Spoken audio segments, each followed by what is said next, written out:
Okay, as I noted in my written description and my intro video, I'm here to teach you about your government. I had not expected to, have to begin this way. First, let me explain what I'm after here. When I was in high school, we had to study history. World history, U.S. history, New Mexico history. We also had to study government. And we had to take a course called civics, which is basically your obligations and rights as a citizen.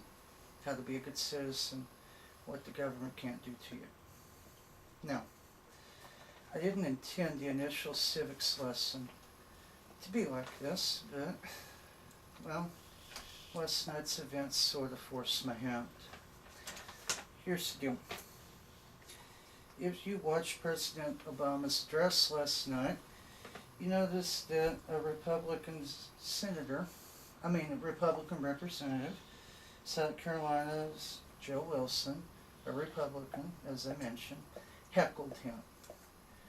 Heckled him during a joint session of Congress, which is just not done. It's a breach of decorum. It's also really impolite and embarrassing since the speech was going out to a global TV audience. Kind of sucked. Could have been worse though. As Congressman Wilson should know, being a member of the House, the Sergeant at Arms is supposed to maintain order. Sergeant at Arms is the guy that carries an ebony and silver mace, which he can use to maintain or restore order. What you literally could have seen last night, had Nancy Pelosi ordered him to do so, was a congressman being threatened with a medieval weapon. Asinine. But still, technically, we could have done it. The guy was pretty rude. Congressman Wilson, to his credit, has since apologized. Thank you very much.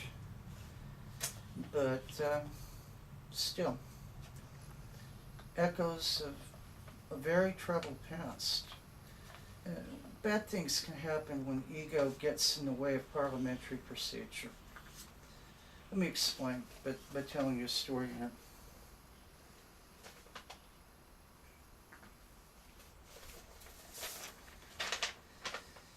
On the 19th of May, 1856, obviously things were tense. Civil War had kind of a wind-up, ramp up to it. 19th of May, 1856, Massachusetts Senator Charles Sumner, an abolitionist Republican, made a speech concerning the question as to whether Kansas should enter the United States as a free state, where slavery is illegal, or a slave state. In that speech, he accused South Carolina Senator Andrew Butler of, quote, taking a mistress who, though ugly to others, is always lovely to him, though polluted in his sight of the world, is chaste in his sight, the harlot slavery. And Senator Butler wasn't there to take offense, but he needn't have worried. His nephew, South Carolina Congressman Preston Brooks, was there. And I guess he decided that this Massachusetts fellow was a Yankee dog because he chose a gutta percha king of the sort used to discipline dogs back then. And it had a solid gold hip.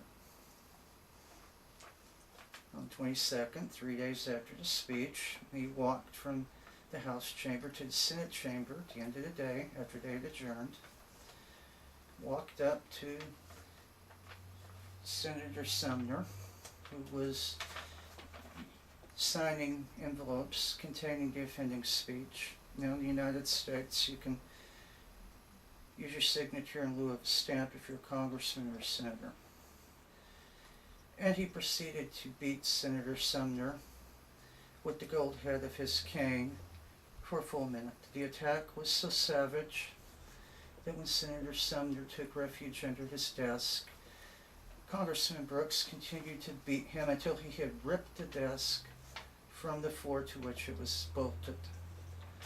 He then calmly walked out.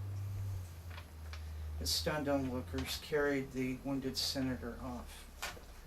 3 years later, the senator returned. You're wondering what would happen to Preston? What happened to Preston Brooks? Turns out not a damn thing. They had an expulsion vote, which he survived, and he promptly resigned his congressional seat and was reelected. Because the people of South Carolina thought that that was just a great thing. In fact, the paper in Richmond praised it as good in execution, good in thought, better in execution, best in result. Unfortunately, Preston Brooks' luck ran out the next year. He died at a croup. But the situation aggravated Northerners and Southerners alike and helped precipitate the Civil War. Knowing South Carolina history, as I'm assuming that Congressman Wilson does, you would think that he would have known better than to interrupt the president. But at least he didn't hit him with the cane.